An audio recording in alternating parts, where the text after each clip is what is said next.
Olha só essa análise do jornalista Otávio Guedes, da Globo News, sobre a indicação do Lewandowski para o Ministério da Justiça de Lula.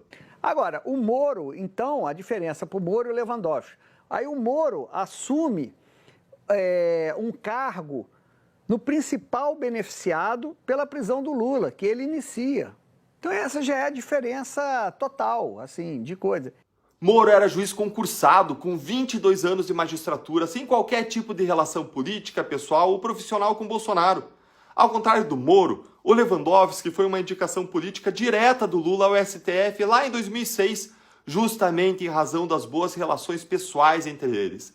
Isso depõe contra o Lewandowski e a favor do Moro, ao contrário do que quer dar a entender o jornalista. O Moro mandou monitorar os advogados do Lula. É mentira que os advogados de Lula foram monitorados. Houve interceptação telefônica de números de telefone relacionados a Lula e que estavam em nome do Instituto Lula na Receita Federal, mas foram malandramente usados pelo escritório do Roberto Teixeira, que também era investigado e foi acusado por crimes. Assim que a Polícia Federal identificou isso, ela interrompeu a interceptação. O Moro divulgou o áudio do Lula que impediu ele virar chefe de gabinete da Dilma. O jornalista erra factualmente. Lula iria virar ministro-chefe da Casa Civil e não chefe de gabinete da Dilma. Mas Moro não divulgou o áudio. Foi baixado o sigilo do processo em que foram solicitadas medidas cautelares, como a interceptação telefônica, porque elas já tinham sido executadas e se encerrado, como aconteceu nos outros processos da Lava Jato. O processo se tornou público e qualquer um, inclusive a imprensa, podia consultar o processo e verificar as gravações captadas pela interceptação. Mais ainda, o jornalista diz que Moro impediu Lula de se tornar ministro de Dilma, mas omite da sua análise que foi o ministro Gilmar Mendes, do Supremo Tribunal Federal, que deu uma decisão proibindo a posse de Lula como ministro-chefe da Casa Civil. O Moro anexou a delação do Palocci dias antes do primeiro turno. O jornalista omite vários fatos na sua análise. Omite que Moro deu a primeira sentença que condenou Lula lá em março de 2017, 15 meses antes do início do processo eleitoral presidencial de 2018. Lá naquela época, Bolsonaro sequer era um candidato viável ou cogitado com seriedade pela imprensa ou pela sociedade. O jornalista omite ainda, em segundo lugar, que no primeiro turno das eleições de 2018 havia 13 candidatos oficiais, de modo que, ainda que fosse verdade a sua tese, as decisões do Moro não beneficiariam apenas Bolsonaro, mas todos os demais candidatos. Isso elimina a relação de causa e efeito que o jornalista tenta provar entre as decisões do Moro e a eleição do Bolsonaro.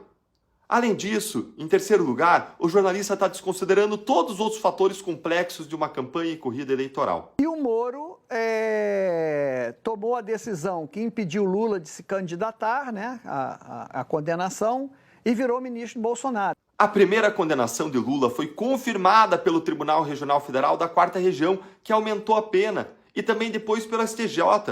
Juridicamente, depois que o caso sobe para a segunda instância, o juízo da condenação passa a ser o tribunal e o caso sai da alçada do Moro. Além disso, Lula só foi preso porque a maioria do Supremo Tribunal Federal, que o jornalista convenientemente omite aí na sua análise, negou um habeas corpus preventivo solicitado pela defesa do Lula.